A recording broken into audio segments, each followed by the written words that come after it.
I'd like to call council together. Welcome everybody. This is Isle Palm City Council, October 23rd, 6 p.m. I'd like to make sure that everybody knows that we contacted the members of the press and the public were duly notified in accordance with the Freedom of Information Act.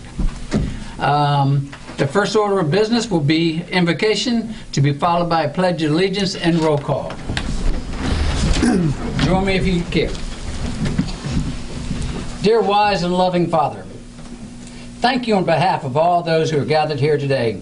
I thank you for everything you have blessed us with, life itself, our health, and for this island paradise we call home. This being Breast Cancer Awareness Month, and I, as a brother of one and a friend of others who are survivors, we thank you for the advancements in medicines and treatments. Please look over those who have lost the battle. Look over those who are fighting this battle, those who stand beside their loved ones, and may we all be aware and work to fight this terrible disease. As we pass the peak of hurricane season, we feel fortunate to have been spared, but sad for those affected. I'm proud of the donations our community sent to those in need. That is who we are.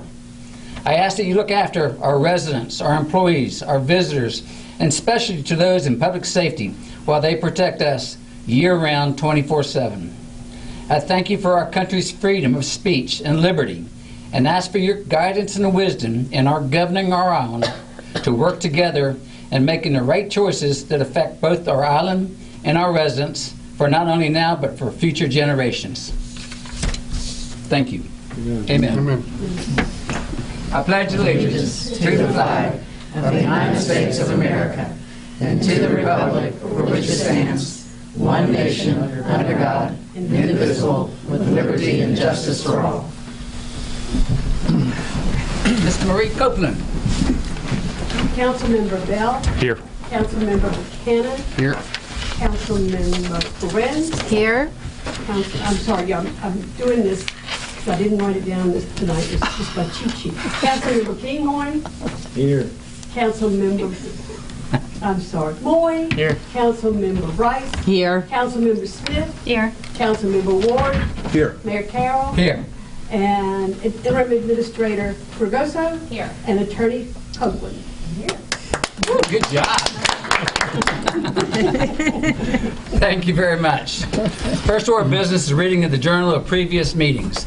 Regular meeting of September 25th, 2018. Special meeting of October 8th, 2018. Do I hear a motion to approve? So moved. Second. Any discussions, suggestions? All in favor, say aye. Aye. Next order of business is citizens' comments. Do we have any comments out there? I hope. No? Going once? Twice? Thank y'all. Here's the fun one. Swearing in a new employee. Chris?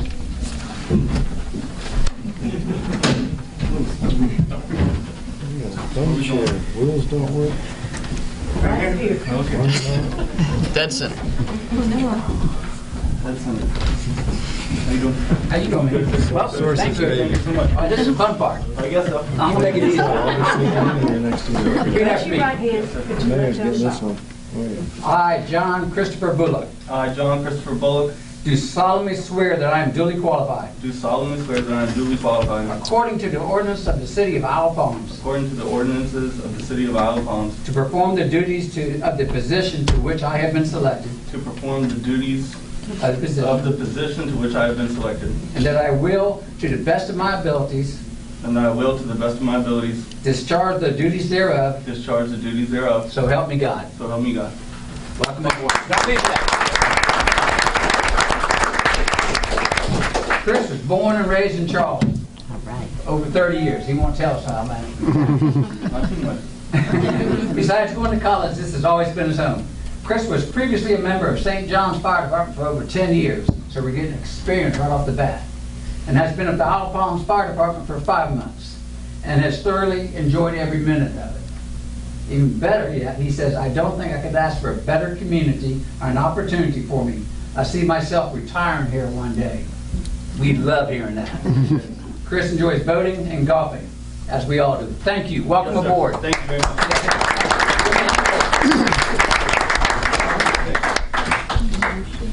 Come on. Here's that audience. Hi, guys. Mayor, Mr. Mayor, motion? I'm sorry. Yes. We need a motion to accept Mr. Bullock, firefighter Bullock. Do I hear a motion to accept his employment? So moved. Second. Any discussion? All in favor? Aye. Ayes have it, totally. Okay, reports from standing committees, Ways and Means. Ways and Means Committee met at 5 p.m. Tuesday, October 16, 2018.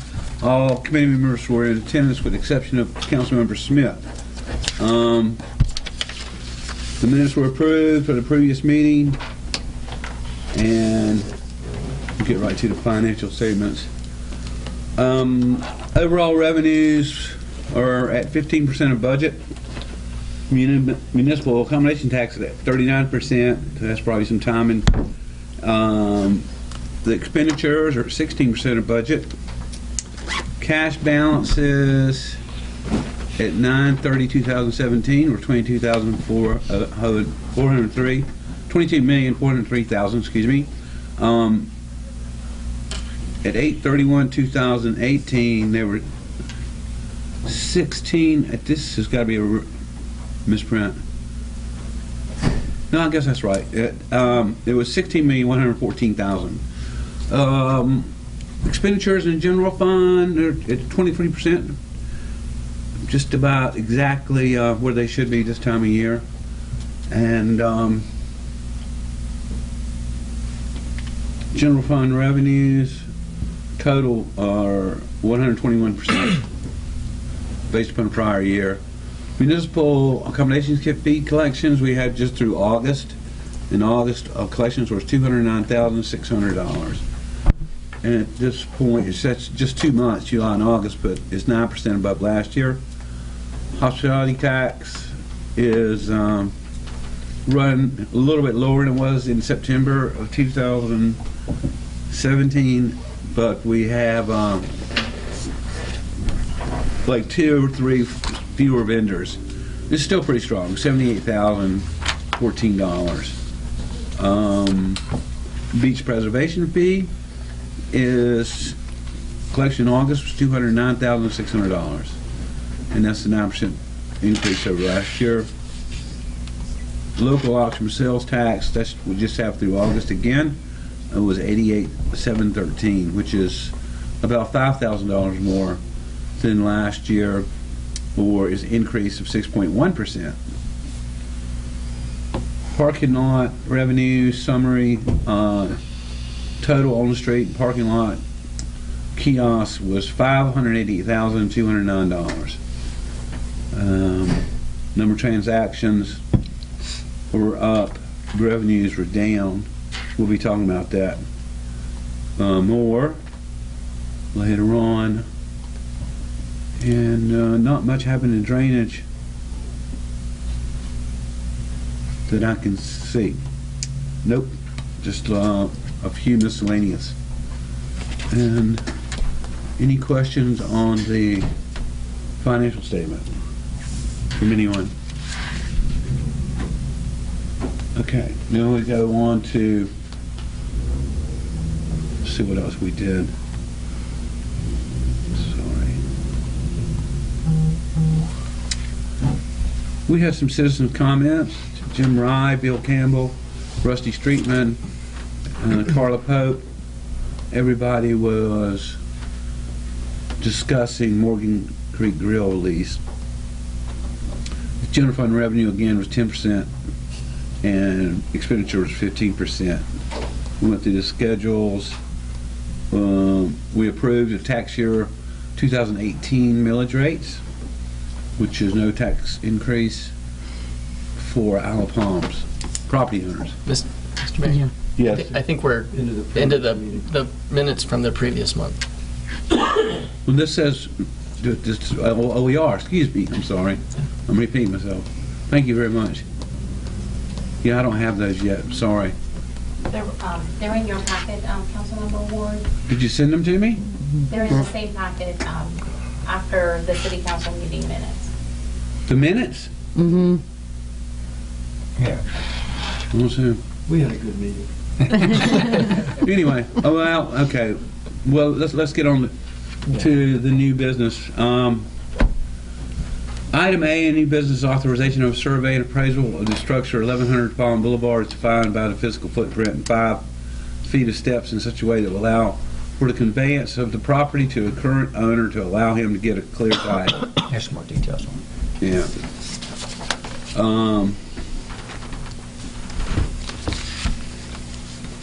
So, more details on this transaction. Back in May, the city was made aware of the structure on 1100 Palm Boulevard had a portion or 1/3 of the property encroaching on the right-of-way. The encroachment extends as wide as 12 feet into the right-of-way to a low of 7 feet into the right-of-way. Property owner wants requested the city convey the area under an existing building and get him clear title. It's a way to get survey, appraisal, and an attorney on this. And since I don't have time to get those, I believe this thing passed unanimously, isn't it? Yeah, and I think Desiree probably has an update for us. Yes, this was a motion that was approved at Ways and Means last week. We have received since then a communication from the property owner with the information of who he would like to hire for the survey, as for the appraisal, and for the legal work. So if you all are in agreement, this motion would authorize him to go ahead and get that work done. Since he has to cover those expenses, the property owner, for the property owner to be able to control costs, and then he will be coming back to the city with that information, and you all would be making reviewing that information and then approving. We don't know how much it's going to cost until we get an appraisal done. Any other comments? I object to that proposal. We should choose our people and have him pay for it.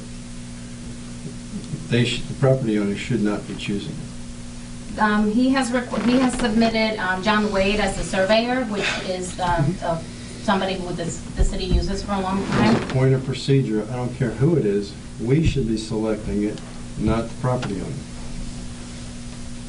Okay. So, if I may, some clarity here, and I don't disagree with those comments. The discussion was really somewhat two parts. It was the going forward expenses. There was additional discussion that expenses to date would be the responsibility of the city. And as we discussed that at Ways and Means and in real property, that was never fully considered by council. That's a point that we do need to look at. There was objection from the owner overall to the process, and some suggestion from city administration that they move forward with an appraisal, and we have not as a council discussed whether or not we would select our own appraiser or whether we will allow them to do that.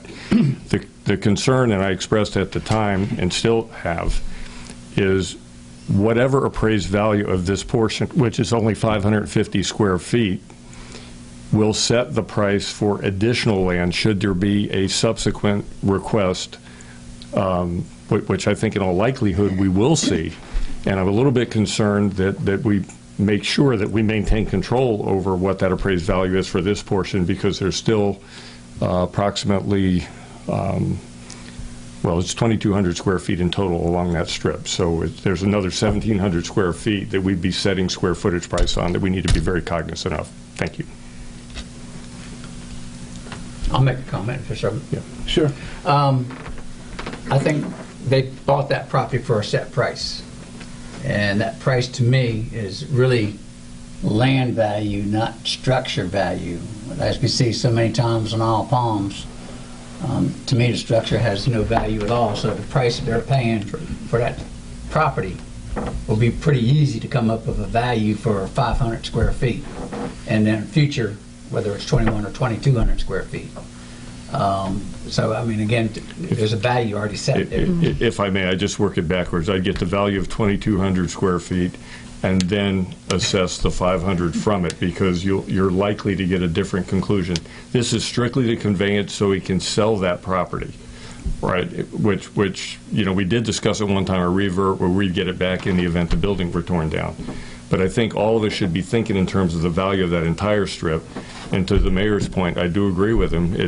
There's no building value on that, but that land does have significant value. Like the building is an eyesore. It is. Whatever happens should be an improvement. Yep. So is there any Is there a motion? motion? I mean, do we need to, we're authorizing the survey and appraisal at the owner's expense. That's all we need to do, right? And just convey the fact that the city will choose the surveyor, and then whatever the cost is at the end of it, they'll be billed. Well, I had a question about the cost of the survey and the appraisal.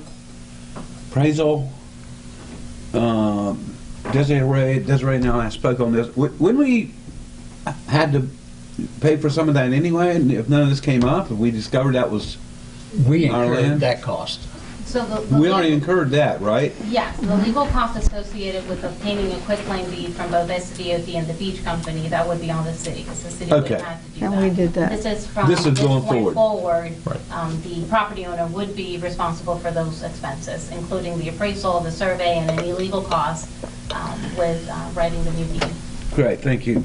Yes, sir. Is there a motion? Yes, I'd like to make a motion. Make a motion to authorize a survey and appraisal at the owner's expense of the portion of the property that encroaches into the right-of-way. Property owner will then cover these expenses, any legal costs from this point forward. That'll be the survey, appraisal, and closing attorney. That is my motion. Is there a second? I'll second it. Discussion?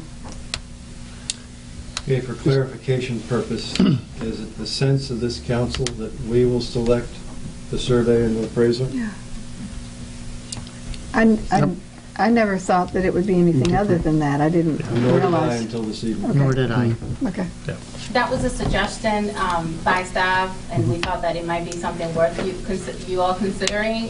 The surveyor, I think the city would be using probably John Wade. Correct. The appraisal that the property owner suggested is Sass Heron and Associates, and the closing attorney is Lisa Wolf. I think that the motion could include the city choosing the appraisal, the appraiser, not necessarily, I don't think the survey or the closing attorney. The city I'll would have- make an amendment suggesting that the city choose the appraiser. I'll second it. Have we used this appraiser before? Not that I'm aware of. Have we used other appraisers before? We have. Well, we should look at the appraisers that we use and not just default to what's been recommended. Well, that's what his motion was. Yeah. And that wasn't my understanding, was it? Yeah, we Yeah, choose the appraisal. Any other discussion on the amendment? There being none, all in favor? But this amendment. Amendment. Was the amendment seconded? Amendment. I seconded it. All in favor? Aye. Any against? Okay, now the main motion. Is there any further discussion? There being none, all in favor? Yes, yes. Yes, go ahead. Hold on. At our Ways and Means Committee meeting, it was my understanding that we denied the 2,100 square feet, only approved the 500 thereabouts. I don't see any reason why we would be reversing that opinion Or in the not. future. Or not.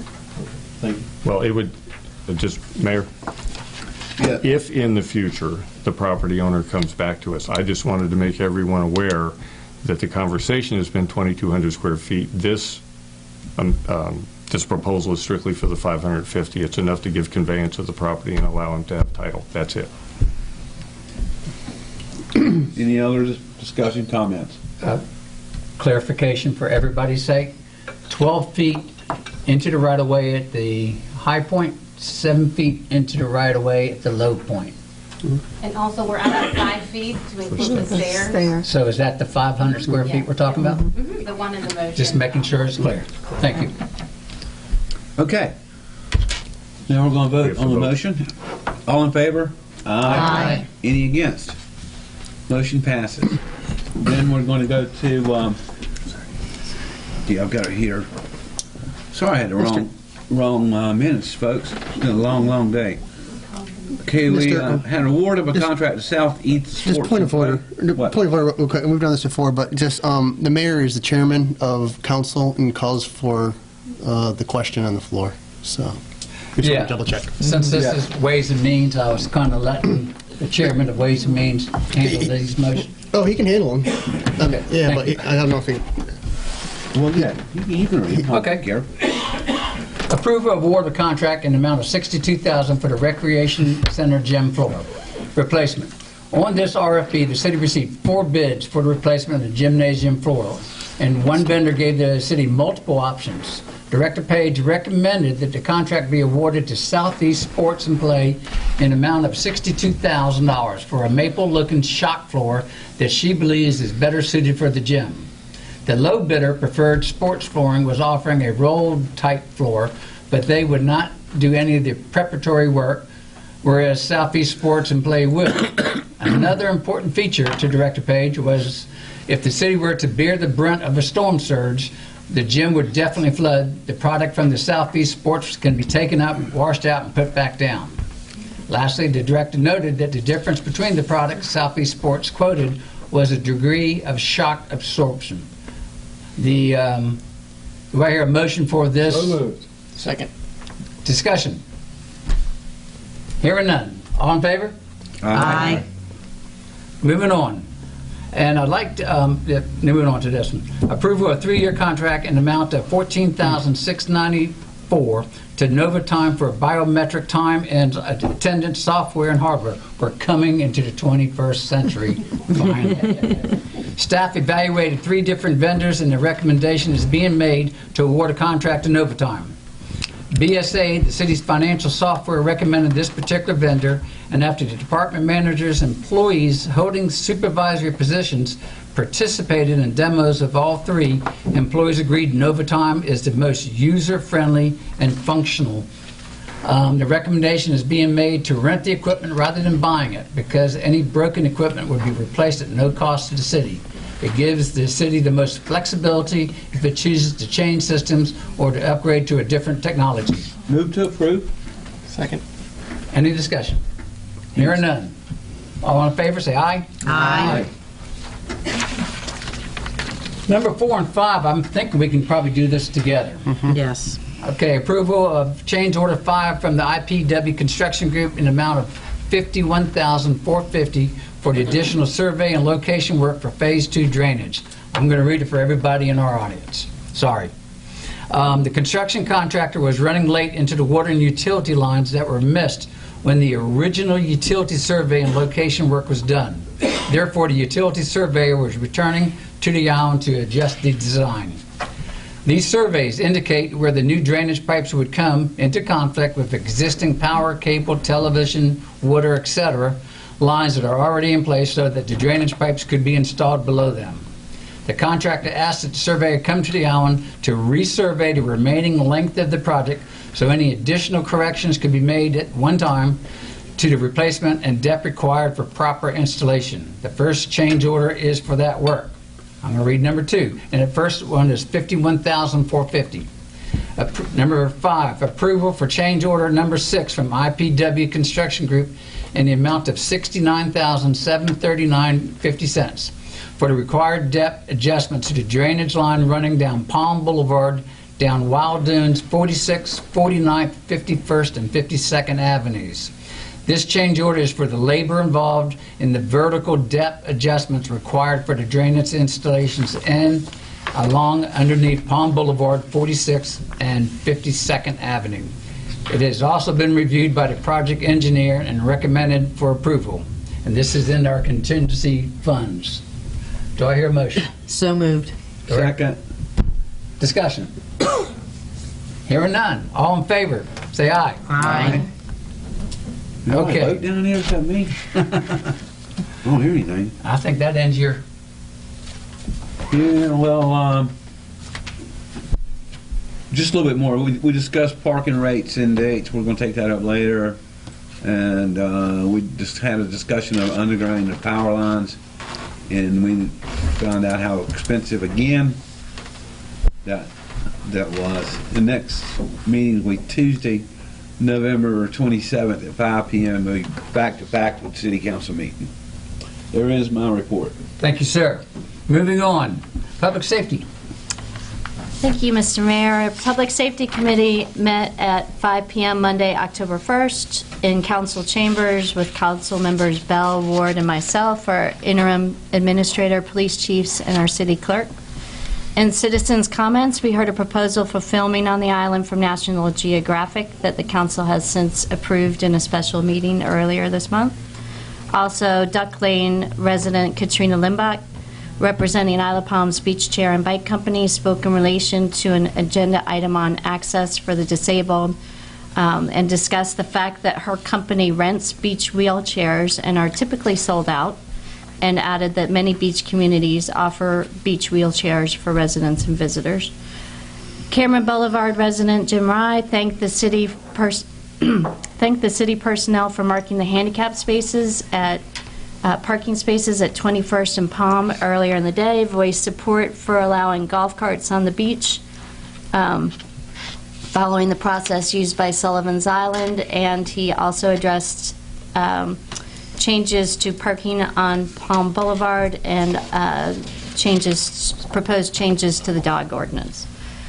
Fairway Dunes Lane resident Sally Wiseman of the Isle of Palms Coyote Control Coalition addressed related coyote issues and complimented Animal Control Officer Enarado for his professionalism, responsiveness, and open-mindedness.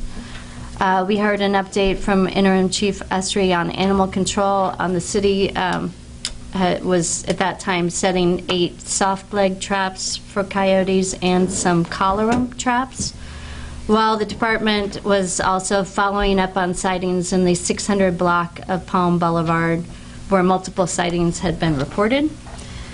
We returned to a discussion of allowing golf carts on the beach for the handicap, potentially following Sullivan's Island's policies, but we talked about significant challenges related to Isle of Palms geography and making that happen, and the risk of carts becoming stuck in soft sand, which could, among other things, block the area by the path and block access for emergency vehicles.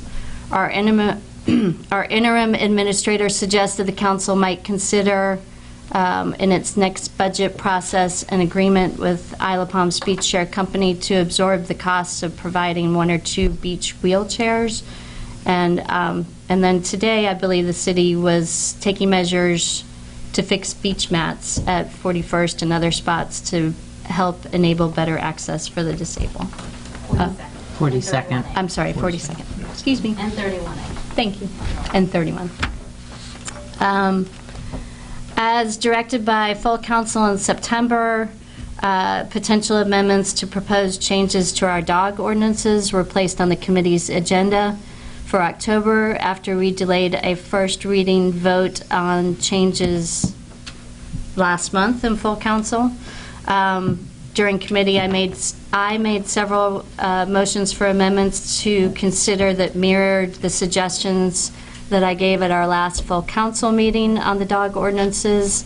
Those included that we limit the requirement for our city dog registration only to off-leash situations at the beach and dog park, that we otherwise make city registration voluntary, including for residents who are the only ones currently required to register, and that we consider using a colored collar system to show registration rather than a tag.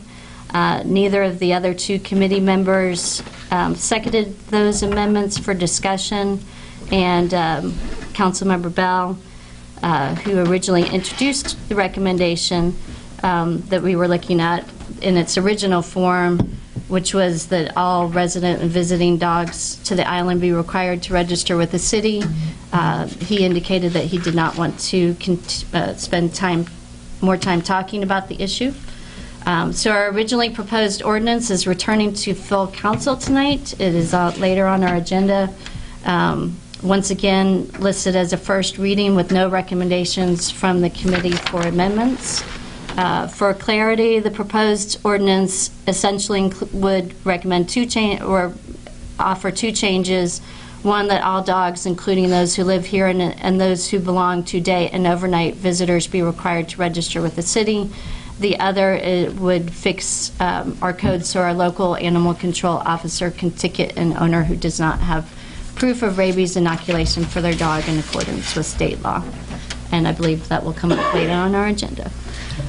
Interim Administrator Fregoso reported that the city and Berkeley Charleston Dorchester Council of Governments, otherwise known as the COG, hosted a meeting in council chambers on September 19th for island businesses to discuss public transit to the island that would hopefully be used by their employees, and invited input from the businesses on whether they might utilize the service and how it might be best designed to meet their needs. Our city interim administrator is optimistic that a plan could be in place next season, but next beach season. And although Councilmember Ward, our council's CARTA representative, said that CARTA officials told him that Hurricane Florence had put them behind them. He's supposed to have an answer for me tomorrow. We got to meet tomorrow at 1. Okay. North And- Charleston. Do you have anything more to add on that? Huh? Anything more to add? Nope, we're just meeting tomorrow at 1. Could you Awesome. repeat the time and date of that meeting here at council? That they were hosting the meeting Yeah. September 19th? 19th, okay. Thank you. Okay. Let's see. We started a discussion on expanding paid parking beyond Front Beach and considered some of the history of why this was not included in the previously adopted beach parking management plan, and asked for some verification of unofficial word from the State Department of Transportation that if they were to approve a plan for paid parking spots along the roadway, that those spots would have to be paved, not paid. If they're going to be paid, we have heard that they might have to be paved. We started to talk about numbers of public parking spaces that we have been providing the past few years, and we anticipate receiving more information at the committee's next meeting on how parking changes that council enacted this year will impact the number of beach parking spaces available to visitors on Palm Boulevard. We reviewed the city's response to Hurricane Florence and heard from our city administrator as well as our fire and police chiefs. All of our committee members gave kudos to our city staff for a job well done in preparing for the threat of a devastating storm. We also had some discussion of our sandbag policies and communications policies, including how we use terms to describe the level of threat to the community. Otherwise, copies of monthly reports from our police and fire departments are available on the city's website. We did not hold executive session and adjourned with plans to meet again at 5 p.m. Monday, November 5th in the conference room. That is the end of my report. Thank you. Mr. Mayor. Any questions? Yeah, Mr. Mayor. Yes, sir. I'd like to suspend the rules of order and take up item number 10, introduction of new bills, resolutions, proclamations this time. Do we have a second for that? Do we have a second for this motion to suspend orders? I'll second it. Okay. All in favor? All right. Aye. Okay. What pages are we going to? It's page 106. 106? Okay, number 10, introduction new bills, resolution, proclamations. First reading, ordinance 2018-16, an ordinance amending Title VI, Health and Sanitation, Chapter 2, Animals, Article B, Dogs of the City of the Isle of Palms Code of Ordinances to require all dogs, resident and non-resident, to have a written permit from the city and tag at the cost of $5 for residents and $10 for non-residents to serve as proof of rabies inoculation, and to adopt language in the ordinance to require proof of current rabies inoculation.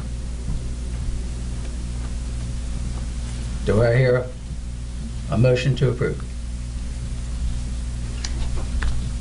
I guess I'll make a motion for discussion. Okay.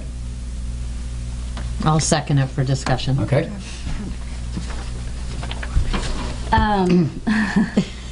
I mean, following up on our discussion or lack of discussion in committee, I think that it seemed like there might be a window to adjust what we originally passed as a council. Our committee did not want to entertain any amendments. I personally don't support applying city registration to all dogs that come on the island.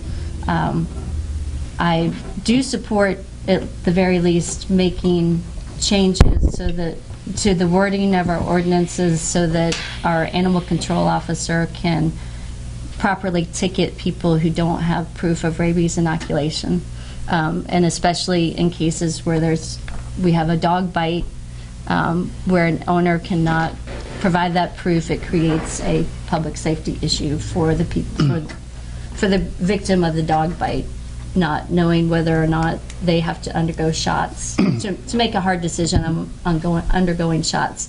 Even though rabies is not a chronic problem that we deal with, that situation is one that we should try to prevent, and also should at least allow our local officer the opportunity to write a ticket.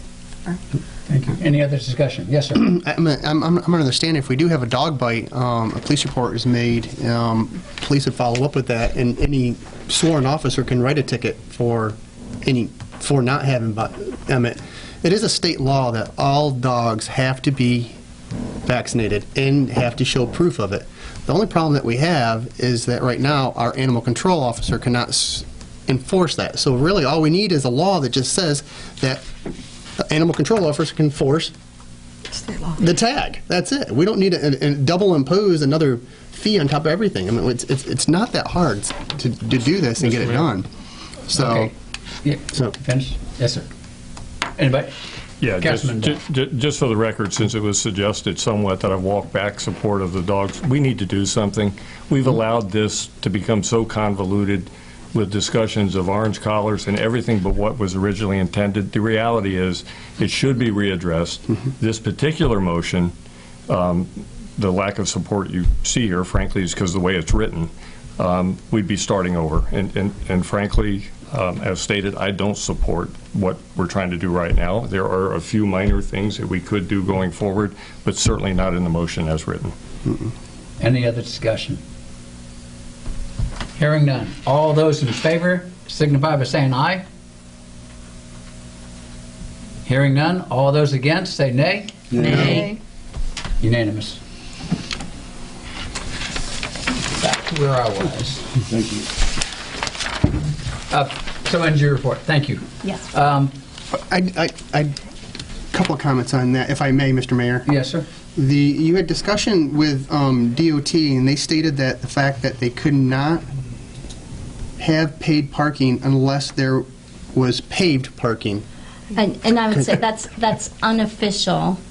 We are trying to verify, but we have heard Right. that is a strong possibility. Well, the only thing is with that is if that's the case, and I don't think this. The problem is you continue paved parking, you're going to increase your drainage problem.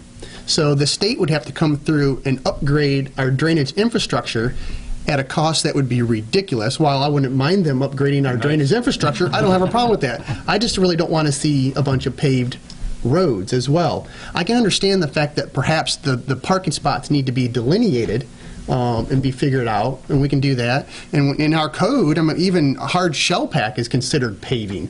So even if we were able to do that and find ways to delineate, I think it's something we need to continue to work on and kind of let the state know whether, well, if you're going to force us to put paving down, then we're going to force you to increase our drainage infrastructure as well. And I'm not sure that they would want to do that. So as long as we can keep on working on that and move forward and find ways to resolve it, I think we can do it. Good point. Yes, sir. Councilman Kingmore. If that's, in fact, you learn to be the case, what we need to do is ask for an exemption for Barrier Island. Correct. Because a Barrier Island is a much different situation than Easley, South Carolina, or West Columbia, or Eastover. So that should be the first approach. Okay. Yeah, that's definitely good input. I put that out there because there's been so much request for discussion of paid parking, and that is a key component of whatever discussion. Since we've gotten this wind that would be an issue, it would certainly shape in a large way if that did turn out to be a requirement from them, because that is a state road and we have to get approval. it's something that we need to pin down, that we hope to pin down by next meeting, for sure. Okay, hearing no one else, Public Works. Thank you. Public Works Committee met Thursday, October 4th at 9 a.m. in council chambers. All members and appropriate staff were present. We approved the previous month's minutes. Director Pitts gave his monthly report for September. Garbage collections were flat and debris was down substantially due to Florence shutting everything down for several days. Prior to Florence, personnel removed the garbage and recycle bins from the beach and then replaced them after the threat was over and pumps were deployed. On Phase 2 drainage, as previously discussed, we continue to see progress and anticipate a completion date of mid-December. Drainage projects are complicated and have an element of unpredictability that we all need to be aware of, and we need to remain committed to the cause of improving our drainage, and each phase that we can accomplish is going to greatly improve our quality of life. So we need to keep our eye on the prize. Just talked about drainage. Yep. Keep it flowing. Next, we discussed the underground storage tanks at Public Works. The canopy is up. The tanks are filled, and we're still waiting for the testing to be finished. We're now waiting for a computer module and some other things, but we are making progress on that. It's slow and steady. We then discussed drainage issues. And we have discovered there is an area around 267 Forest Trail that includes a number of homes that cannot be tied into any existing outfall, or it's not tied in any way into any existing outfall. There are new homes being built in the area, and it is concerning since the area is seeing increased problems with drainage. We will continue to investigate this issue, and we may need an engineer to give us direction and advice. So just want everybody to be aware of that. We also discussed the need for more education on the value of open ditches. This is something we really need to work on getting the word out. As we get more and more people that have not lived here or lived on a barrier island, they're just really not cognizant of how important open ditches are and how that's really the best way for us to move water, and we need to get the word out. And so we're going to try and come up with an education initiative for that. We are still waiting to hear back from the manufacturer of the trash cans with lids, because we really do want to test them over the winter months on the beach. So we're still working on that. When it comes to ditches, we're working with the county on several ditch locations.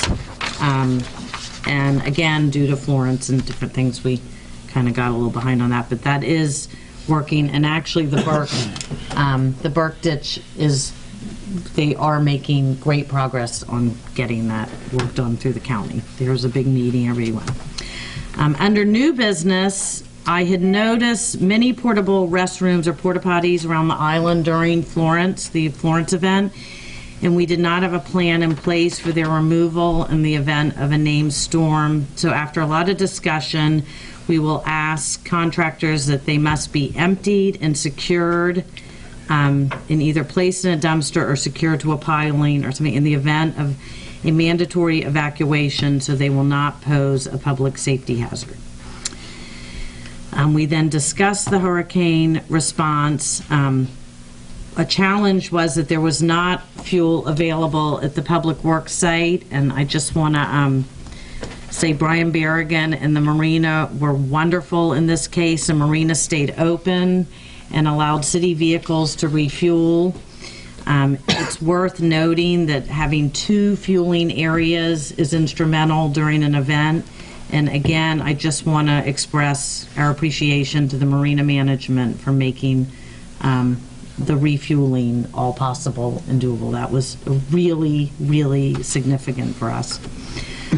We then talked about the expansion of the plastics ban. And I placed this on the agenda to begin discussion of expanding our ordinance banning single-use plastic bags, since Sullivan's Island and Mount Pleasant are in the process of passing ordinances banning straws and styrofoam. I'd like to take the temperature of this council to see if there's an appetite to amend our current ordinance to make it stricter or more encompassing of products that are harmful to our environment and coastline. So I'm just curious. I don't know if people can get to me privately or however. I know it's really not on the agenda. It was on our agenda, so it was in our minutes. But I am curious what everybody thinks about strengthening our ordinance a little bit. Under miscellaneous, we are hoping for a report on the memorandum of understanding between the city and the Isle of Palms Water and Sewer very soon, and then also waiting for an update on Phase 3 drainage outfall projects. So this is a very busy time for Public Works in this committee at the moment. Our next meeting is Thursday, November 8th at 9 a.m., and that completes my report. Questions? Councilman Smith. I would definitely encourage looking at a more encompassing ordinance for plastic on the beach, and would be very glad to see that. And I was, in fact, talking with some people from Mount Pleasant, and especially Sullivan's Island now thinks that they're ahead of us in the game because they have just passed a more encompassing release, and we're taking some suggesting that we need to catch up. So, for what that's worth. Emailed. I'm glad to hear about your drainage. Keep that focused. Yeah. Laser focused. Yes, it's exactly. Carol, if we have staff contact the South Carolina Legislative Council, they will do an extensive research on the best practices of what other coastal communities have done with regards to these bans. Okay. Great, thank you. Anyone else? Hearing none, moving on. Recreation. Thank you, Mr. Mayor. The committee met Tuesday, October 9th at 9 a.m. All committee members were present. The departmental report was presented and stated that soccer season was in full swing with about 184 kids participating. We had our Isle of Palms Community Annual Wellness Fair and was quite successful with about 70 employees participating in that event. Recently we had our Isle of Palms Run and Walk for the Child. It was held on October 6th with more than 800 participants. This past Friday we had our Ghostly Tide Tales at the beach on 25th Avenue. Upcoming events include pumpkin painting at the Rec Center on Friday, October 26th. Our Halloween Carnival will be held on Wednesday, October 31st. And our 7th annual Holiday Street Festival will be held December 1st from 2 to 7. We had some, under old business, we had update on the utilization of the Sunday gym opening, and people are using it, and I think it'll be used more as soon as people realize and make their way over there. We had consideration of the RFBs for removal and replacement of the gymnasium floor that was just discussed earlier. Then we had we did have discussion and consideration of RFP for the removal and replacement of 2 tennis courts at the Isle of Palms Recreation Center as well. Let's see here.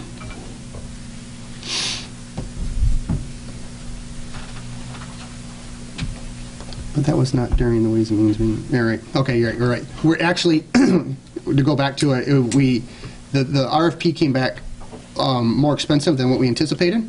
So there was the idea of going out and sending and rebidding it for resurfacing the tennis courts instead of replacing them. And while the rebidding of the tennis courts will, for resurfacing, allow us to save money over the life of that surfacing project, to save money to replace those down the road. Then we had some discussion of surf lessons through a franchise agreement, and we agreed to task the staff with looking at ways to create a franchise agreement within the city for surfing lessons somewhere here in the city, and that's a project that they're working on now. We did have a discussion of providing or expanding or providing Wi-Fi in the rec center and on the grounds. As of right now, we don't have it, and we'd like to expand that in consideration of adding some sunshade to the recreation playground area. Our next meeting is scheduled for November 6th at 5 p.m. Any questions? I have one. Yes, ma'am. I didn't realize we did not have Wi-Fi. I know, I thought there was too, but it was, yeah. So what is It's the 13th. involved and I mean, how Right. hard could that be, It- really? well, they're getting priced right now, because it has to be separated from basically separated from the... Right. It's just a different, yeah. So they're working on making it happen. Okay, So, good. and I apologize, the meeting was scheduled for the 6th, but it was changed to the 13th because of Election Day. So. Any other questions? This ought to be a fun one. Personnel. Here we go. Are you ready? Okay, Personnel Committee met Thursday, October 4th, but I want to say prior to that, we also are tasked with interviewing any new applicants for our boards and commissions. So that wasn't an actual scheduled meeting as such, but we did spend 2 days interviewing 4 new applicants.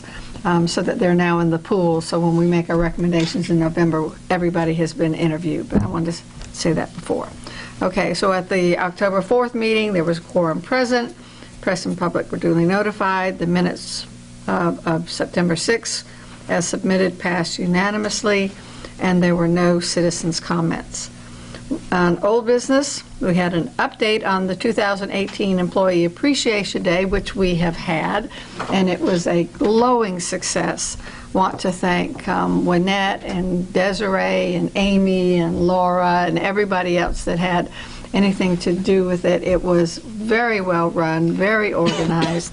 From the minute that you arrived, you realized it was going to be different than what we had done in the past.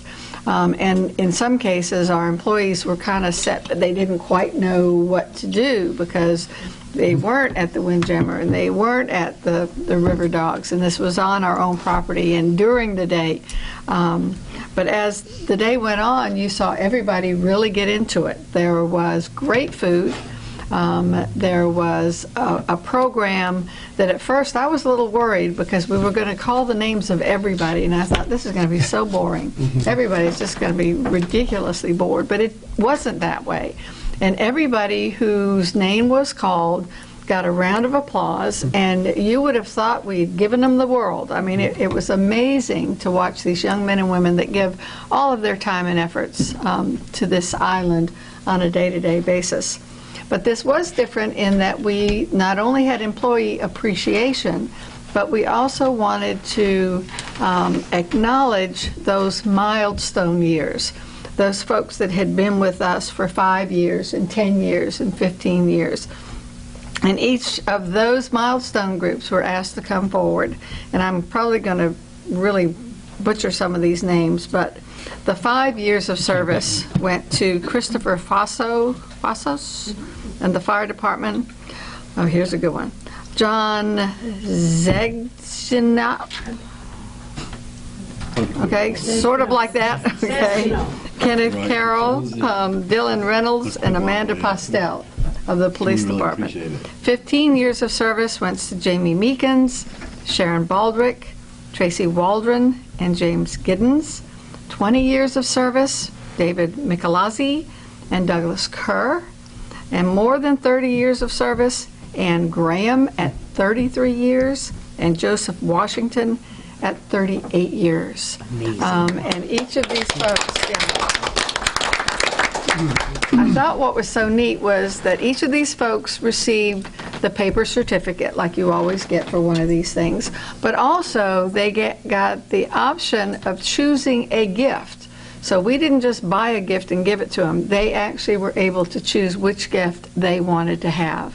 And again, this was just that kind of nuance of appreciation. And we had told, the Personnel Committee had said, we wanted this to be all about appreciation. We wanted people really to be appreciative. And it was amazing. And I'll tell the one story that after it was over, I had several of our police and fire come up and say, well, where do we stack the chairs and the tables? And we said, no, you don't have to do that. That's all taken care of. And so I think that we're really onto something. We've already announced that there will be a second annual and hopefully it will be received as well as this one was. And again, kudos to the staff. You really pulled it off, and I think all of us that were there enjoyed ourselves just as much as the employees. Don't forget to thank Donnie for getting that terrific caterer. Donnie, if that was the caterer of your choice, he was great. The food was fabulous. There was 4 stations, 3 of food and 1 of dessert, and everybody just really had a great time. I can't. No, I'm not going to mention that. Okay. What, banana There pudding? was no keg. That was the only complaint I heard. There was no keg. Okay, but we can't do that. Okay, going on to old business. We had an update on the progress and a search for our chief of police and city administrator and public works assistant. We've had a couple of delays in receiving information from Bursar, but we're now on track. We're working very hard to get the narratives and the visuals for our brochures that will go online. We should be right back into the right schedule by the end of next week. But know that we are working very diligently to get something that really represents us not as just a place to work, but as a fantastic place to work. And so these brochures need to represent us as an island, not just another place in South Carolina. So we're being a little particular, but we feel like it's better to take the time in the beginning to really be able to attract the type of employees that we want to actually apply for these positions.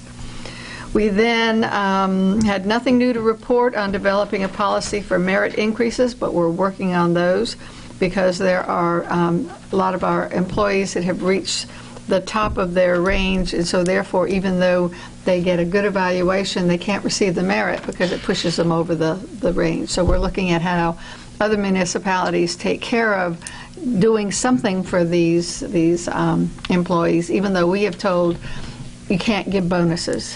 So we're looking into that. We then went to recommendations for the adoption of the revised employee handbook. And in your packet, there is the 52-page handbook, and I'm not going to go over it, but what I do want to do is give you some of the major changes that were made to this handbook. We added a workplace violence statement that the city sets a standard of 0 tolerance for workplace violence, bullying, and harassment by employees and citizens. The city will not tolerate retaliation against an employee who brings a complaint or violent or threatening behavior. Added a section to establish regulations on when an employee would be allowed to bid on public auction for the sale of city personal or surplus property. And we had previously approved this in 2014, but it was never written into the handbook. We tightened the language regulating the use of compensatory time by exempt employees. We eliminated the safety sweepstakes. These monies will be used for more risk management and employee training. They're recognized, but they don't get an actual monetary gift. Added the actual titles of the 2 additional holidays observed by the city. We observed them, but we had not listed them. We added a bereavement policy. The city will pay up to 5 calendar days in the event of the death of an immediate family member. Immediate family is defined as spouse, parent, child, grandparent, grandchild, brother, sister, parent-in-law, brother, and sister-in-law.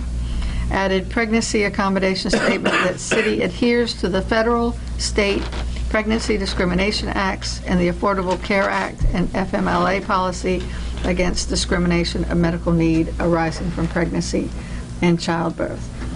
Therefore, I move that the IOP Employee Handbook be adopted as revised and presented. Second. Any questions? Hearing none, all in favor, say aye. Aye. Nays? Passes unanimous. Thank you very much. And this was a major task to look at this handbook and actually bring us up to date. And again, I want to thank Lynette and Desiree and all the other staff that was involved in this.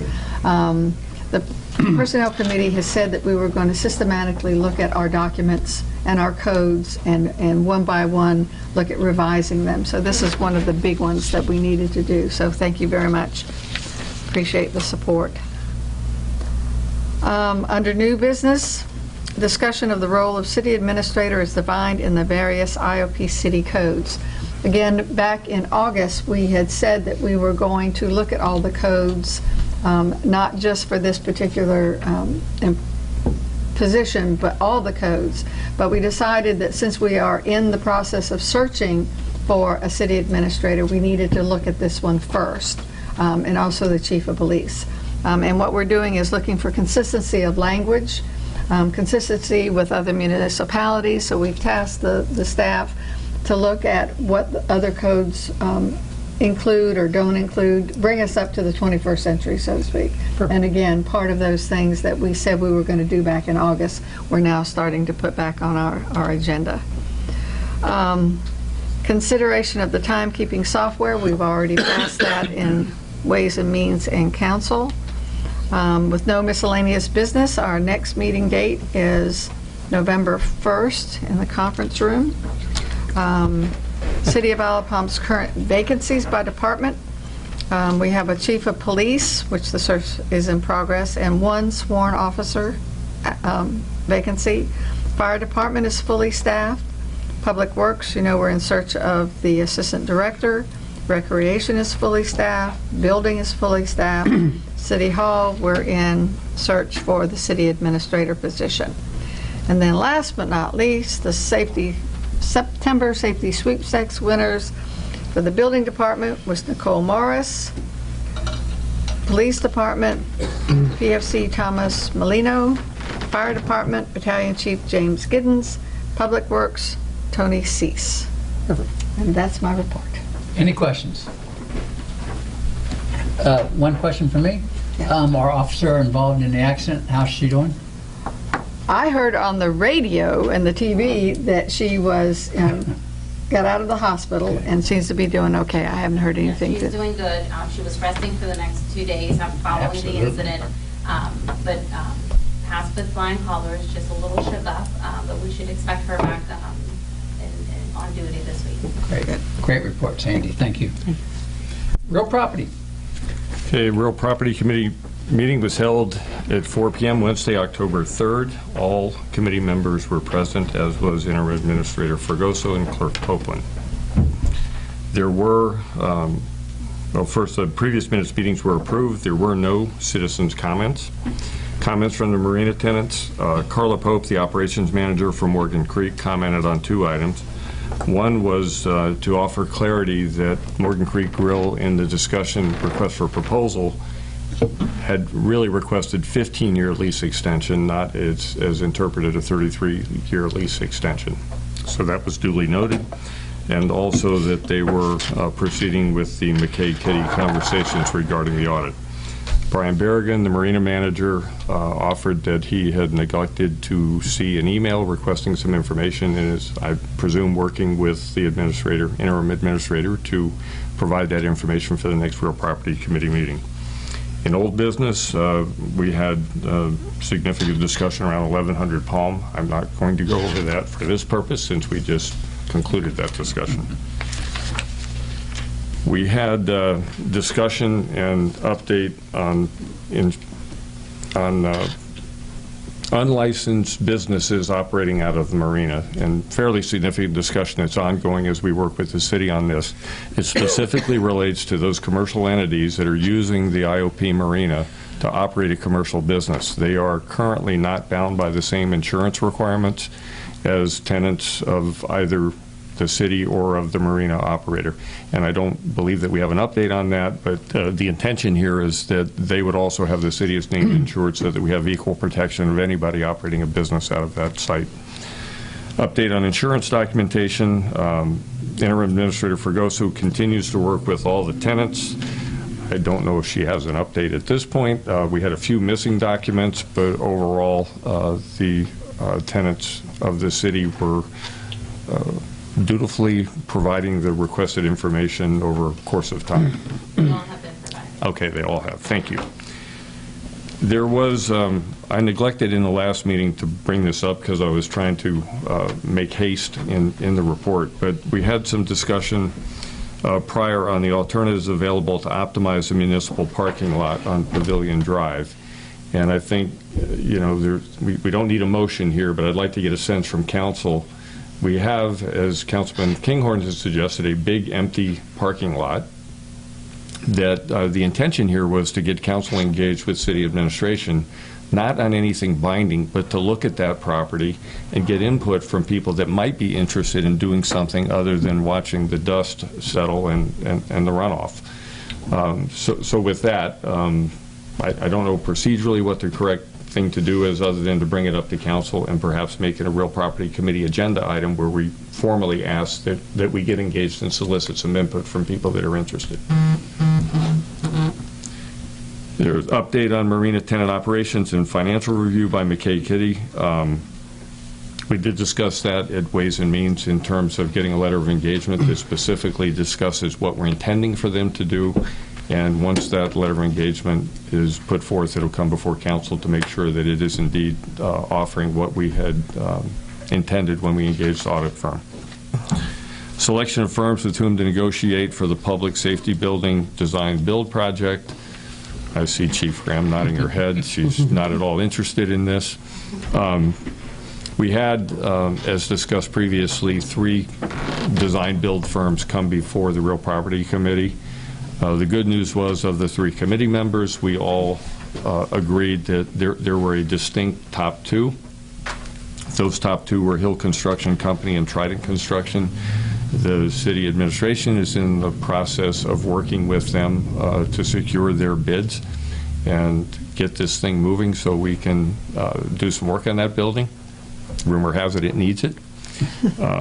One comment there, we did have some discussion around funding. We have X amount of dollars in the budget, and we all recognize that once this starts, we don't know the extent of the damage and what we're dealing with. So as the envelope or the outside of the structure is removed, we anticipate learning a lot more. I likened it, it's much like going to the doctor hoping they don't find something wrong with you, but knowing that they're probably going to. So stay tuned. This is going to be an item for Ways and Means in future budget discussions because it's likely not just a single-year project that we're looking at. Discussion of the RFP process relative to the Marina Restaurant. I had commented as chair that, this property on the Intracoastal is a valuable piece of property. I did note, because of all the discussion around Morgan Creek Grill, that their lease does not expire until October 2020. So we do have time on this, but having said that, it's incumbent on us in the committee and the council to have a well-documented, laid-out process for how we're going to go about this with a sense of expediency, because we are asking the current tenant to maintain their lease terms and keep the property up over the course of those 2 years, and they're also looking at the need for capital investments. I did comment that it's not so much the 15-year lease term that has been requested. It's, what are we signing up for? We have an aging building. We know, as the city's obligation, there's a need to spend money on this building as well. And as we move forward, we've got to be very explicit as to what we're asking for and the specific piece of property that we're dealing with, because there is a footprint that's associated with that lease that does not span the entire 5+ acres there.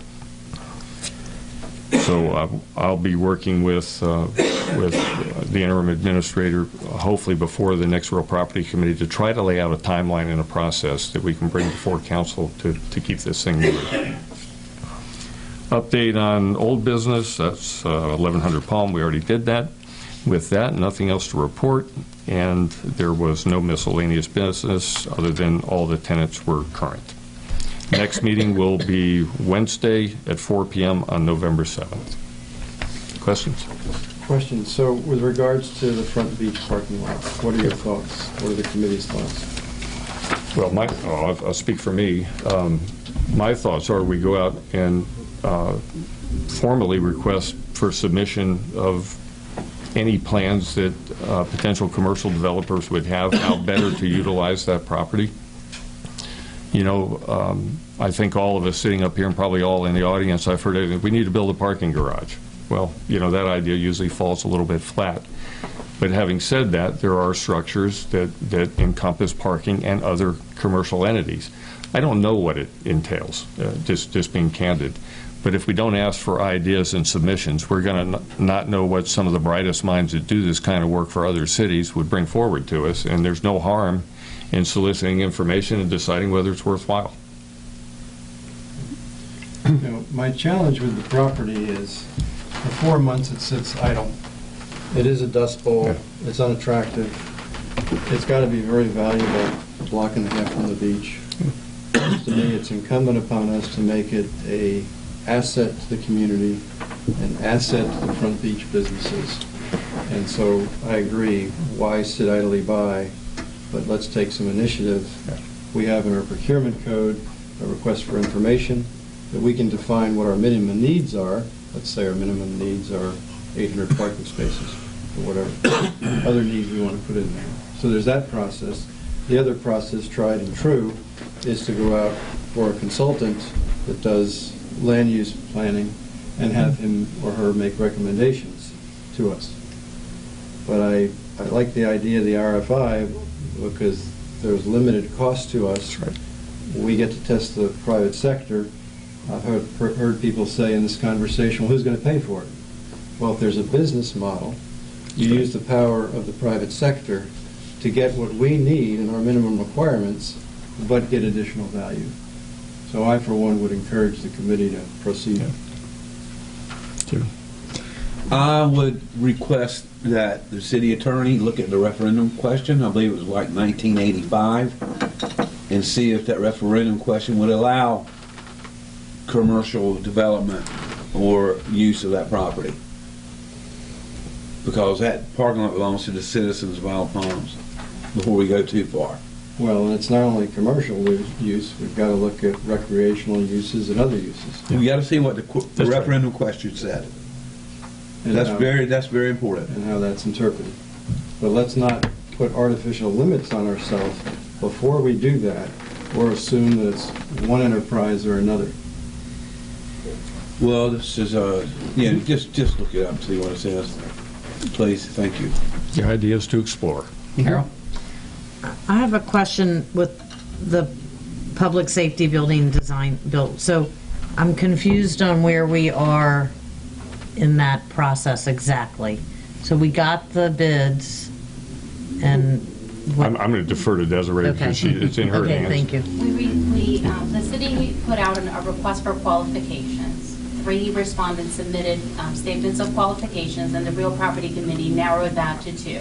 So what we're doing is, as part of the RFQ, there were instructions as to how to move forward in the process. Right now, we're drafting the request for proposals that will only be open to those 2 that have been chosen. Okay, thank With you. the idea of negotiating those fees and trying to have some competitive procurement of both of them. They're both highly qualified, and I think that that's why the committee chose both, and we're going to be procuring those numbers from both of them and making it, the committee will review both and make a recommendation for approval.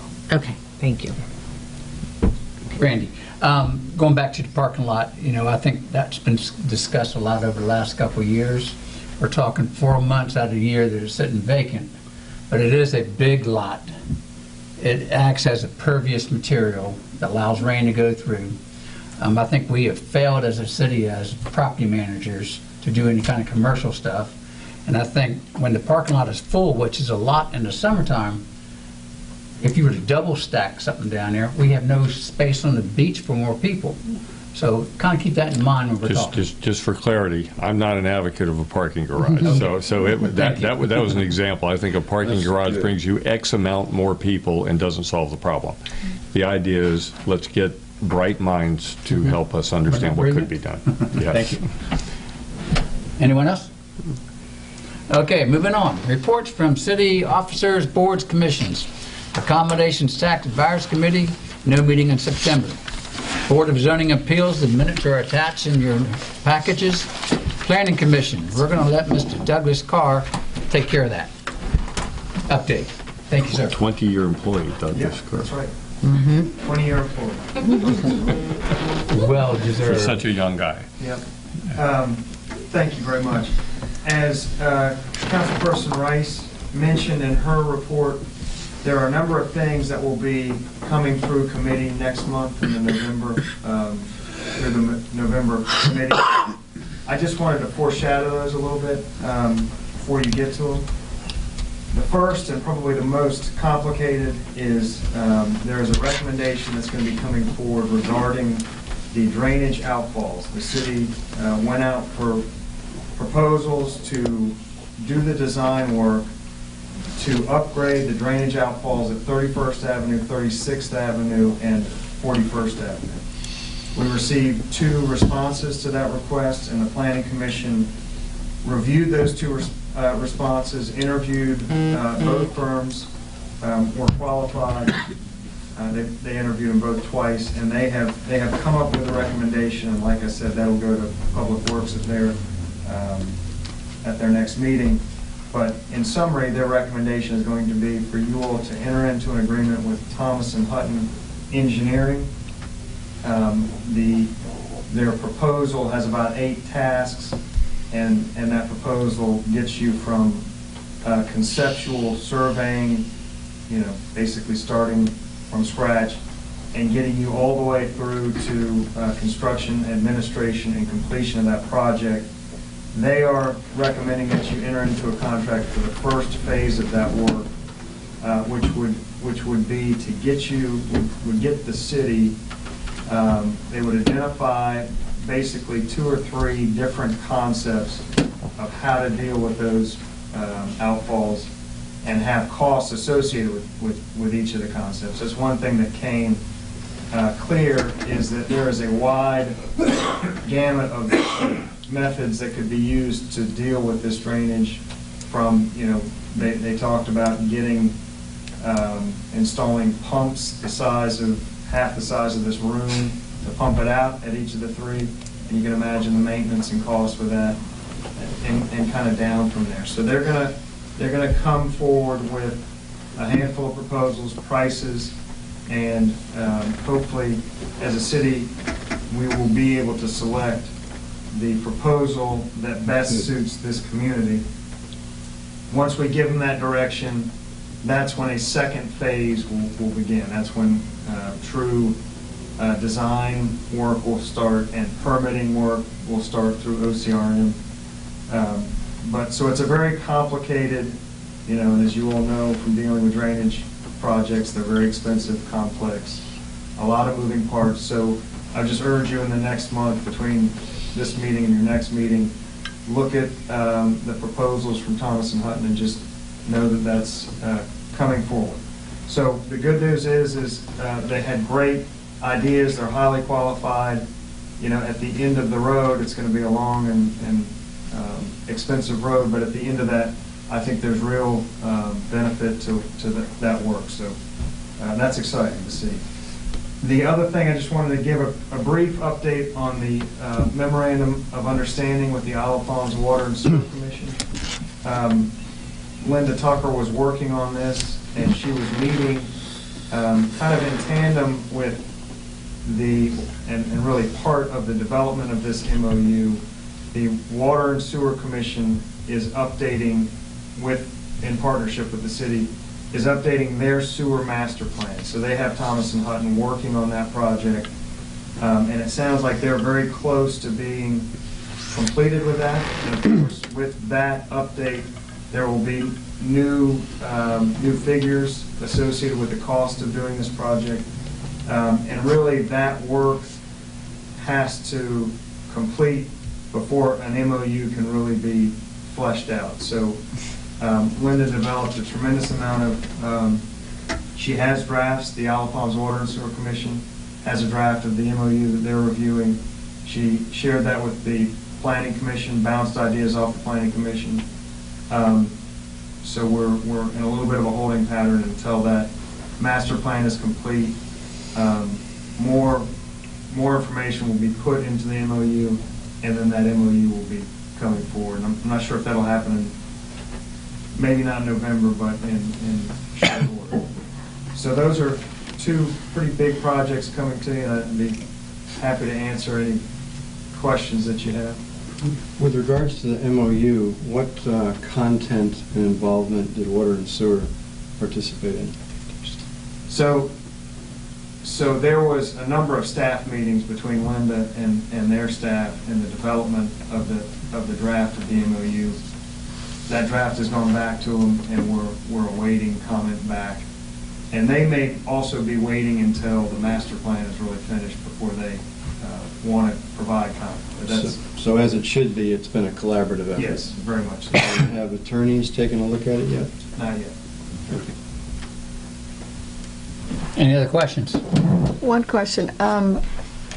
In the beginning, we had voted on paying half of the cost of a study. Now, is that the master plan that you're talking about? Yes, Okay. that is the stuff. So will we will get a copy of that? Yes, we will. Okay. Mayor, one clarification. Yes, ma'am, please. The attorneys did review at least the first draft of that document, not the finalized document, because it's not yet final, but the attorneys have looked at it. Do we feel like we're making progress in this regard? Is it beneficial? I think yes, I think there was a tremendous amount of progress made up to this point, and we kind of need to push over the hump. So yeah, I think a lot of good work has been done so far. Do we have to push over the hump more across the street to get things moving? Any direction you can push. Okay, thank you. Anybody else? Thank you, Douglas. Thank you.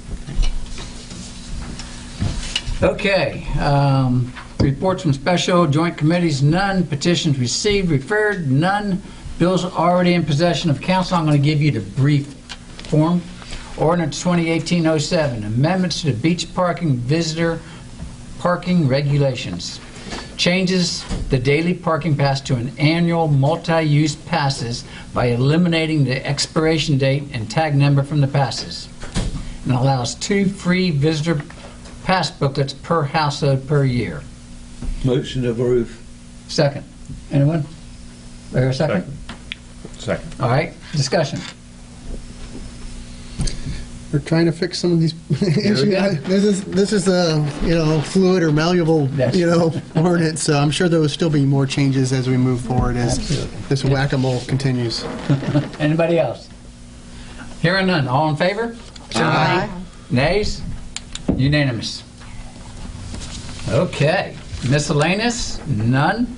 Next meeting, 6 p.m. Tuesday, November 27th.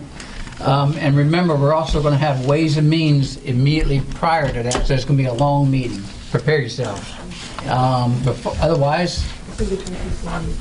ma'am, It'll be right after Thanksgiving. Bring a turkey sandwich. bring a turkey sandwich, and don't forget, Halloween Carnival down at the rec center. Okay. Do I have no need for executive session? Motion to adjourn.